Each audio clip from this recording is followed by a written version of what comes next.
UDFന് ഭൂരിപക്ഷമുണ്ടായിട്ടും CPMന്റെ panchayat president ഭരിക്കുന്ന ആലയമണ്ണിൽ ഭരണപരമായോ UDFന്റെ നയപരമായതോ ആയ ഒന്നും ചെയ്യാൻ കഴിയാത്ത അവസ്ഥയാണെന്ന് നിലവിലുള്ളത്. പഞ്ചായത്തിന്റെ കീഴിൽ പ്രവർത്തിക്കുന്ന ഒരു വിഭാഗം താൽക്കാലിക ജീവനക്കാരുടെ കരാർ പുതുക്കണ്ട എന്ന് UDF തീരുമാനപ്രകാരമുള്ള അറിയിപ്പ് സെക്രട്ടറിക്ക് ഭരണസമിതി അംഗങ്ങൾ കൈമാറിയിരുന്നു. കഴിഞ്ഞ ഇടത് പഞ്ചായത്ത് ഭരണസമിതിയുടെ കാലത്ത് ജോലി നോക്കി വന്നവരാണ് ഏറെയും. തീരുമാനം സെക്രട്ടറി പഞ്ചായത്ത് സമിതിക്ക് മുമ്പാകെ കൊണ്ടുവരികയും ചെയ്തു. ഇതോടെ CPM ഇടഞ്ഞു. ഇങ്ങനെ ഒരു തീരുമാനമെടുത്താൽ ഭരണസമിതിയുമായി ഒരു വിധത്തിലും സഹകരിക്കേണ്ടെന്ന പ്രസിഡന്റ് ആനന്ദിന് നേതൃത്വം നിർദ്ദേശം നൽകി. ഇതോടെ തീരുമാനിച്ച ബജറ്റ് അവതരണം ഉൾപ്പെടെ മുടങ്ങുമെന്ന അവസ്ഥ.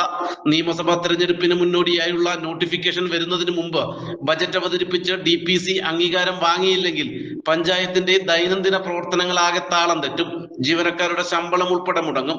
ഇരുകൂട്ടരും വിട്ടുവീഴ്ചയ്ക്ക് തയ്യാറാകാതിരുന്നതോടെ പഞ്ചായത്ത് സെക്രട്ടറി കോൺഗ്രസിന്റെ മുതിർന്ന പഞ്ചായത്ത് അംഗങ്ങളുമായി ചർച്ച നടത്തി. ബജറ്റ് അവതരണം നടന്നില്ലെങ്കിൽ ഉണ്ടായേക്കാവുന്ന സംഭവ വികാസങ്ങൾ ധരിപ്പിച്ചു.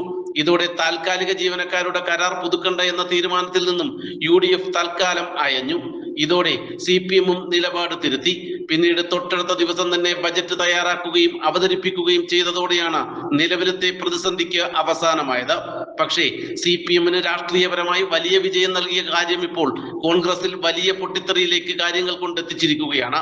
CPMന്റെ തിട്ടൂരത്തിന് മുന്നിൽ കോൺഗ്രസ് നേതാക്കൾ വേണ്ടത്ര ചർച്ച പോലും നടത്താതെ മുട്ടുമടക്കിയെന്നാണ് ഒരു വിഭാഗം കോൺഗ്രസ് ജനപ്രതിനിധികളും നേതാക്കളും പറയുന്നത്.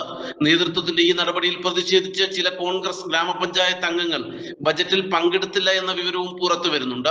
എന്തായാലും തുടക്കത്തിൽ തന്നെ ഉണ്ടായ ഈ പ്രതിസന്ധി സ്വന്തമായ ഒരു പ്രസിഡന്റ് ഉണ്ടാകും വരെ കോൺഗ്രസിനെ വേട്ടയാടുമെന്ന് ഉറപ്പാണ്.